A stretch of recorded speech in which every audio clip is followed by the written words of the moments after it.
संश्लेषण में carbon dioxide पौधे लेते हैं, उनको खाते हैं और ऑक्सीजन को, गलत मत समझना, ऑक्सीजन को उत्सर्जित। शांति स्थल ये है पंडित जवाहरलाल नेहरू की समाधि, राजघाट ये है महात्मा गांधी की समाधि और शक्ति स्थल ये है इंदिरा गांधी की समाधि। चारों में से किसी का भी पूछा जाए इसको रट लो, ये एक ना एक तो पूछा जाना है। नमस्कार दोस्तों, CSS एकेडमी में आपका स्वागत है। मेरा नाम है चैन सिंह और आज दोस्तों मैं आपके लिए बहुत ही शानदार प्रश्न लेके आया हूं जो कि रेलवे की परीक्षा में लगभग 15 वर्षों से बार बार रिपीट हो रहे हैं। तो आज की क्लास बहुत शानदार होने वाली है, अंत तक बने रहें और पूरा देखें, स्किप ना करें, नहीं तो ये प्रश्न फिर आपके छूट जाएंगे, फिर आप कहोगे कि आपने बताया नहीं। तो मैं ये जो बता रहा हूं ये बहुत ही इंपॉर्टेंट प्रश्न है, तो अंत तक देखें, पूरा वीडियो देखें और पसंद आए तो लाइक जरूर करें, शेयर जरूर करें और यदि चैनल पर नए हो तो भाई लोगों चैनल को सब्सक्राइब जरूर कर लेना। चलिए स्टार्ट करते हैं, समझते हैं कौन कौन से प्रश्न हैं जो कि रेलवे में आ सकते हैं हमारे 8 तारीख के एग्जाम में, जो कि 3rd फेज का एग्जाम है ग्रुप डी का दोस्तों। तो उसके लिए बहुत ही खास प्रश्न होने वाले हैं। तो चलिए स्टार्ट करते हैं, ज्यादा बातें नहीं करते हैं। सबसे पहला प्रश्न है दोस्तों जो कि 15 सालों से बार बार घूम रहा है, वो है मानसून किस भाषा का शब्द है। तो इसको याद रखना है दोस्तों, अरबी भाषा का शब्द है। कौन सी भाषा का शब्द है? अरबी भाषा का। ऑप्शन में जो भी आए हमें उससे मतलब नहीं है, हमें मतलब है किससे? अरबी भाषा से। मानसून का जो शब्द है, मानसून शब्द कहां से लिया गया है? अरबी भाषा से लिया गया है, ये ध्यान रखना है। आगे चलते हैं दूसरे प्रश्न पर। दूसरा प्रश्न है लाल बहादुर शास्त्री की समाधि क्या कहलाती है? लाल बहादुर शास्त्री की समाधि क्या कहलाती है? समाधियों से जुड़ा हुआ ये प्रश्न है, तो समाधियां हमें याद कर लेनी है, रट लेनी है, क्योंकि ये प्रश्न में से एक ना एक प्रश्न पूछा ही जाता है। तो समझ लें लाल बहादुर शास्त्री के लिए क्या क्या ऑप्शन दिए गए हैं। एक दिया गया है विजय घाट, शांति स्थल, राजघाट, शक्ति स्थल। चारों के बारे में समझ लें। विजय घाट जो वो भी समाधि का नाम है, ये है लाल बहादुर शास्त्री जी की समाधि। शांति स्थल ये है पंडित जवाहरलाल नेहरू की समाधि। राजघाट ये है महात्मा गांधी की समाधि और शक्ति स्थल ये है इंदिरा गांधी की समाधि।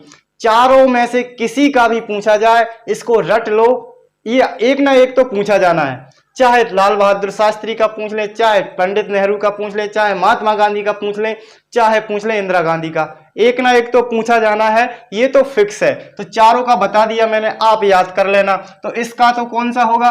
फर्स्ट वाला होगा विजय घाट। और इन तीनों में से किसी का पूछा जाए तो आप याद रखिए।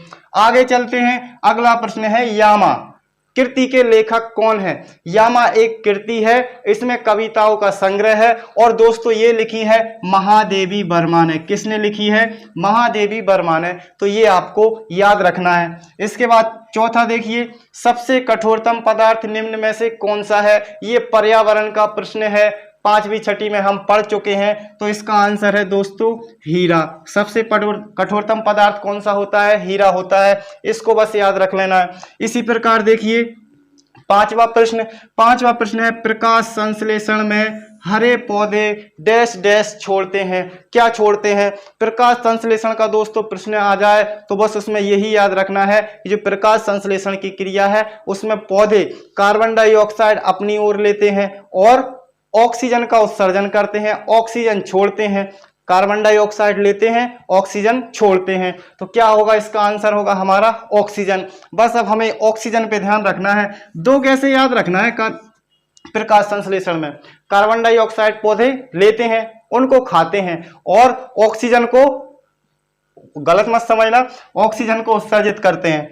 ठीक है। छठा प्रश्न देखिए, रुद्र सागर झील जो कि राष्ट्रीय पार्क घोषित की गई है कहां पर है? यह प्रश्न भी लगभग 3-4 बार पूछा जा चुका है, इसलिए मैंने इसको लिखा हुआ है। तो रुद्र सागर झील जो है वो मध्य प्रदेश में स्थित है। कहां पर स्थित है? मध्य प्रदेश में। और यदि जिला पूछा जाता है तो उज्जैन लिखना है, आएगा। ठीक है। अभी का प्रदेश पूछ रहा है तो कौन से प्रदेश में है? मध्य प्रदेश में है। इसके बाद देखिए 7वां, भारत के पहले मोबाइल ऑफशोर ड्रिलिंग प्लेटफॉर्म का नाम क्या है? ऑफशोर ड्रिलिंग मतलब कि ये जो प्लेटफॉर्म है, आपने यदि टीवी में देखा हो, समाचारों में देखा हो, तेल के निकासन के लिए, तेल उत्कर्ष करने के लिए, किसके लिए? जो समुद्र में प्लेटफॉर्म बनाया जाता है खनिजों को खोजने के लिए और उन्हें निकालने के लिए, उस प्लेटफॉर्म को कहते हैं मोबाइल ऑफशोर ड्रिलिंग। प्लेटफॉर्म। तो ये भारत का पहला कौन सा था, उसका नाम क्या था, वो हमें बताना है। धनुष, धनुष क्या है, धनुष एक टैंक का नाम है। सागर सम्राट, ये भारत का पहला मोबाइल ऑफशोर ड्रिलिंग प्लेटफॉर्म है। दूसरा विक्रांत, ये एक युद्धपोत है। पिनाक एक मिसाइल है। चारों का बता दिया है मैंने, चारों में से किसी का ही पूछा जाए उसका आपको जवाब देना है। तो इस क्वेश्चन का आंसर क्या है, इस क्वेश्चन का आंसर है दोस्तों सागर सम्राट। क्या है, सागर सम्राट। भारत के पहले मोबाइल ऑफशोर ड्रिलिंग प्लेटफॉर्म का नाम क्या है, सागर सम्राट है। इसके बाद देखिए, ये प्रश्न भी बार बार पूछा जा रहा है, पता नहीं क्यों पूछा जा रहा है, कुछ नहीं है इसमें। गोवा की स्वीकृत राजभाषा कौन सी है, गोवा की स्वीकृत राजभाषा कौन सी है, कोंकणी है। ये हम सभी जानते हैं, पढ़ चुके हैं, बहुत आसान है। मराठी महाराष्ट्र की है, कोंकणी कोंकणी गोवा की है, गुजराती गुजरात की है, हिंदी 3-4 प्रदेशों में पूछी जाती है। तो ये ऑप्शन में ही आएगा, इसका जो है प्रश्न नहीं बनेगा। तो सही आंसर क्या होगा, कोंकणी। क्या होगा, कोंकणी। गोवा की स्वीकृत राजभाषा कौन सी है, कोंकणी है, इसको ध्यान में रखना। इसके बाद 90 प्रश्न पर आ जाइए। भारतीय महाद्वीप अंडमान एंड निकोबार को विभाजित करने वाला चैनल का नाम बताना है। अब अंडमान निकोबार ये दो क्या है, अलग अलग द्वीप हैं और दोनों के बीच में से एक चैनल गुजरता है, वो चैनल दोनों को विभाजित करता है, उसी को बताना है। तो उसको ध्यान में रखना है हमें। 10 डिग्री चैनल, कौन सा ध्यान में रखना है, 10 degree channel Andaman and Nicobar द्वीप समूह को 2 भागों में बांटता है। और कुछ याद मत रखना, 10 डिग्री चैनल को याद रख लो, आप सही आंसर देकर आ जाओगे। इसके बाद देखिए, मुगल काल की न्यायिक भाषा कौन सी थी। तो मुगल काल की न्यायिक भाषा को याद रखना पड़ेगा दोस्तों, ये थी फारसी। उर्दू नहीं थी, अरबी नहीं थी, हिंदी भी नहीं थी, कौन सी थी, फारसी थी। मुगल काल की न्यायिक भाषा कौन सी, फारसी। इसके बाद 11वें प्रश्न पर आ जाइए। भारत में सिविल सेवाओं को प्रारंभ करने का श्रेय किसको दिया जाता है, ये दिया जाता है दोस्तों लॉर्ड कॉर्नवालिस को। दूसरा ये प्रश्न पूछा जा सकता है, भारत में सिविल सेवाओं का जनक किसे कहा जा सकता है, तो उसका आंसर भी लॉर्ड कॉर्नवालिस होगा। और सिविल सेवाओं को प्रारंभ करने का श्रेय किसको दिया जाता है, तो भी यही होगा, इसको याद रख लेना, नाम को रख लो, लॉर्ड कॉर्नवालिस। इसके बाद देखिए 12वां प्रश्न, ऑपरेशन कुटीर ज्योति संबंधित है, किससे संबंधित है, अब ये हमें बताना है। ग्रामीण सड़क योजना से, ग्रामीण विद्युतीकरण से, ग्रामीण शिक्षा से, या एक और पूछ लिया जाएगा कोई सा भी। हमें क्या समझना है, ऑपरेशन कुटीर ज्योति किससे संबंधित है। ऑपरेशन कुटीर ज्योति, ऑपरेशन तो मतलब कोई योजना है, कोई कार्यक्रम है। दूसरा कुटीर मतलब कि छोटे घर, क्या होता है, कुटीर उद्योग, छोटे उद्योग, या फिर कुटीर यानी घर। और ज्योति, ज्योति मतलब कि प्रकाश, तो किससे संबंधित होना चाहिए, प्रकाश से संबंधित होना चाहिए, मतलब ग्रामीण विद्युतीकरण, बस ये याद रख लो, ग्रामीण विद्युतीकरण। ग्रामों में, गांवों में बिजली पहुंचाने के लिए कार्यक्रम चलाया गया था, जिसको क्या कहते हैं, ऑपरेशन कुटीर ज्योति ऑपरेशन कुटीर ज्योति जिसे कहा जाता है। तो इसको याद रखना है, बस क्या याद रखना है कि गांव में बिजली भेजी गई थी, गांव में लाइट पहुंचाने के लिए कार्यक्रम चलाया गया था, तो किससे संबंधित है, ग्रामीण विद्युतीकरण से। इसके बाद देखिए शारदा एक्ट। शारदा एक्ट दोस्तों जितने भी मैंने पेपर देखे सभी में पूछा गया है। ये किससे संबंधित है, बाल विवाह से संबंधित है। छोटे छोटे बच्चों का जो विवाह कर दिया जाता है उसे बंद करने के लिए सरकार ने ये एक्ट बनाया था। तो किससे संबंधित है, बाल विवाह से। इसमें है कुछ नहीं, बस एक बार पढ़ लिया याद हो जाता है, फिर भी लोग बाग भूल जाते हैं और बार बार परीक्षा में ये प्रश्न पूछा जाता है।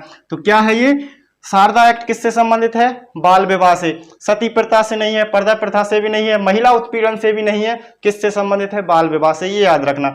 इसके बाद देखिए कंप्यूटर की पहली भाषा कौन सी है। पहली भाषा भाई हम क्या, पहली भाषा हमारी क्या है, हिंदी है। उसी प्रकार कंप्यूटर की पहली भाषा कौन सी है, तो ये है फोर्ट्रॉन।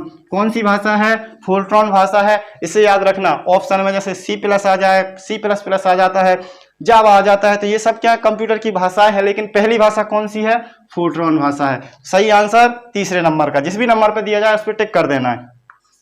15वां देखिए, भारत में प्रथम रेलवे लाइन कब बिछाई गई थी। तो ये बिछाई गई थी दोस्तों 1853 में। ये सन याद रखने में थोड़ी सी कठिनाई होती है, मुझे भी होती है, आप सभी को भी होती होगी, तो बस उसी को याद रखना है, और कोई सी में हम घुसेंगे तो फिर कंफ्यूज हो जाएंगे। तो क्या रखना है ध्यान, 1853 में रेल लाइन बिछाई गई थी और 1854 में रेल लाइन पहली रेलगाड़ी चली थी। आप कहें तो रेलवे के इतिहास पर भी मैं एक वीडियो बनाने वाला हूं दोस्तों, तो इस वीडियो को ज्यादा से ज्यादा शेयर करें, लाइक करें और चैनल को सब्सक्राइब जरूर कर लें, वो तो आप कर ही दें। इसके बाद देखिए 16 ए सूटेबल बॉय, ये प्रश्न भी बहुत पूछा जा रहा है, बस नाम पूछा जाता है कि ये किसकी पुस्तक है, तो ये पुस्तक लिखी हुई है विक्रम सेठ जी ने। बस ये ध्यान रखना है, ए सूटेबल बॉय, क्या ध्यान रखना है, ए सूटेबल बॉय एक पुस्तक का नाम है और उसके लेखक कौन है, विक्रम सेठ। और किसी को याद मत रखो, और किसी को याद रखोगे तो कंफ्यूज हो जाओगे। इतने इंपॉर्टेंट प्रश्न हैं, लगभग आप मतलब कि 2018 से लेकर पीछे के कभी के भी पेपर उठा के देख लो, रेलवे ग्रुप डी के सभी में ये प्रश्न आपको मिलेंगे, नहीं मिलेंगे तो मैं पढ़ाना छोड़ दूंगा फिर, इतने इंपॉर्टेंट प्रश्न हैं ये, तो इनको अच्छे से याद कर लो दोस्तों, 8 तारीख के एग्जाम में ये पूछे जा सकते हैं। तो मिलता हूं दोस्तों ऐसी धमाकेदार वीडियो के साथ अगली क्लास में, तब तक के लिए जय हिंद, वंदे मातरम।